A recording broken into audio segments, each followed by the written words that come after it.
Thank you so much for accepting the interview. It's always nice to see you. It's great to catch up again. Of course. So the first question is always going to be about the Federal Reserve.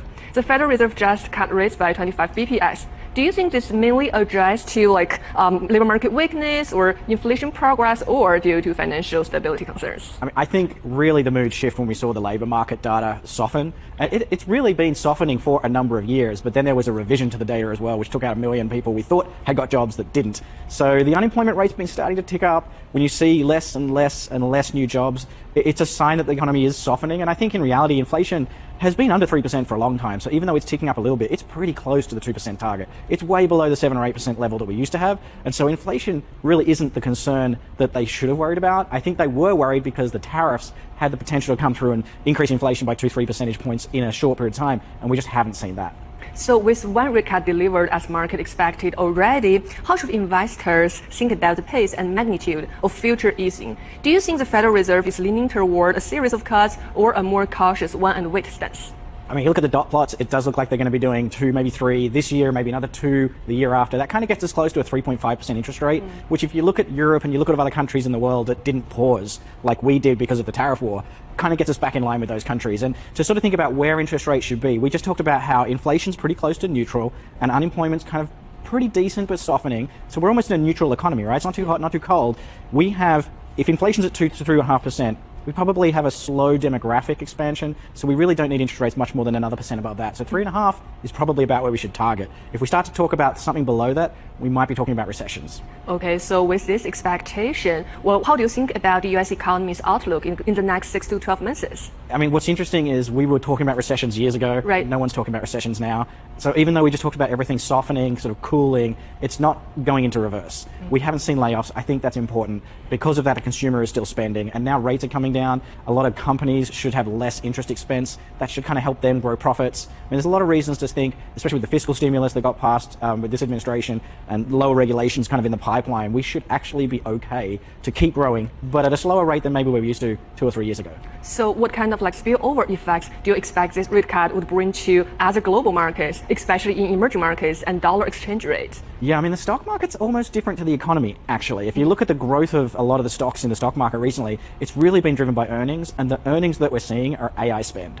And so all of the companies making chips, building chip fabs, doing the GPT, LLM model factoring are the companies that are earning a lot of revenues and growing their revenues and growing their stock price. So actually what's driving the economy isn't really what's driving the stock market. I think if we want to look at the stock market, we want to see more of that spending keep materializing. So what's interesting is looking at the price earnings multiples or the valuations of those AI companies, they're actually coming down because their earnings are growing faster now than their prices. So that's good because it's real earnings behind those companies. So at some point, AI has to convert into productivity savings for people using AI too.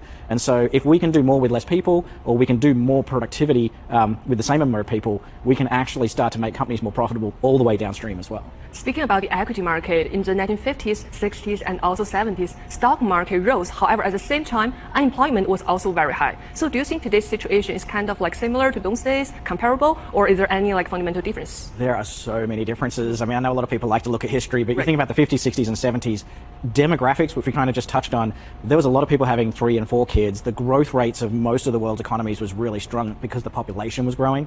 If you look around the world now, almost no continent is having enough babies to keep growing its population. So the only reason population keeps going up is because there's not enough births, but people are dying older and older. And so actually we're getting more old people, which we know have to be supported, and so there's going to be less workers. So there's actually a much slower, I guess, kind of natural rate of the economic sort of expansion now than back in the 50s and 60s. And because the workforce is shrinking, the unemployment rate doesn't need to go up as much because there's really not as many people coming into the workforce as there was in the 50s and the 60s and the 70s. Okay, so at the same time, surveys has been showing that consumer confidence recently have been weakening, and also half of retail investors are turning bearish. However, Wall Street forecast is that S&P 500 is going to reach probably 7,000 by year end. How do you interpret the divergence between consumer sentiment, retail investor sentiment, and also the Wall Street forecast? Yeah, I mean, I remember when we had COVID, never got the stimulus checks, and we saw a huge burst of retail trading. Yeah, and also inflation really high. Inflation was separate, right? Because that was caused by the supply chain bottleneck problem. But the trading and the buying was kind of caused by consumers having all this extra money. They weren't going out on vacations. They weren't going out to restaurants. They got their stimulus checks and they bought stocks. Right. They've kept trading. You're right. The last couple of months, we've actually seen consumers turn kind of bearish on single stocks. That's happened in the past as well. They've stayed bullish on ETFs. So they're still net investing in the stock market. But looking at single stocks, they're starting to pick their spots. I think how you align that with consumer confidence is, like we talked about before, because the job market's weakening, the confidence is kind of, I think, wages have stopped growing as quickly. People have probably run out of all their COVID actual savings. We're starting to see an uptick in credit card defaults and car loan delinquencies. And so there's a little bit of a sign that maybe lower income, especially consumers, are starting to budget a bit more and under a little bit more stress. And so that might be feeding through into their retail trading. But why is the stock market still going up? It's because of earnings, it's because of interest rates and valuations. And so professional investors kind of look at those sorts of things, and they have a longer term view, I guess, and less affected by their wages. And so there's a lot of arguments why the market could get to 7,000, like you say, by the end of the year on the S&P, because interest rates coming down helps the valuations of stocks go up because companies will pay less interest, but also that's how you value companies, is do you discount the future earnings, and the earnings are going up. And so that's all good. Yeah, and right now the most crowded trades are still long Magnificent Seven, technology sector, long crypto, long gold, short US dollars. So do you think this crowding as a potential vulnerability for the market, or is it justified by current fundamentals? I guess we'll know when it turns, right? I mean, you look at the AI trade, and like we said, the multiples, the actual price earnings multiples are coming down right now. So the earnings for that particular segment of trades definitely supporting the valuations that we had. When you look at what people are talking about the Mag 7, they're actually, I think, starting to put different stocks into it. And so we're sort of looking more at broader chip manufacturers, people involved in large language processing. Like there's a few extra companies getting grouped into that AI trade rather than just the Mag 7. But as with all things, like if the earnings don't keep up, then they have to keep up. The valuations will eventually potentially come down. So we will see if some of the other asset classes start to hit points where consumer resistance and trading